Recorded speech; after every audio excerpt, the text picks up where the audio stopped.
প্রায় 200 বছরের পুরনো পুজোতে আমরা আজকে যাচ্ছি। দোল পূর্ণিমার দিনের ভিডিও, এতটা দেরি করলাম ভিডিও দিতে, তার জন্য সরি।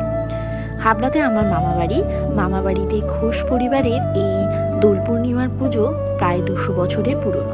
তাই 200 বছর ধরেই এই পুজোটা হয়ে আসছে। ছোট থেকে দোল পূর্ণিমার পুজো বলতে আমার কাছে এই মামা বাড়িতে এসে সব ভাই বোন সবাই একসাথে মজা করে দোল পূর্ণিমা পালন করা।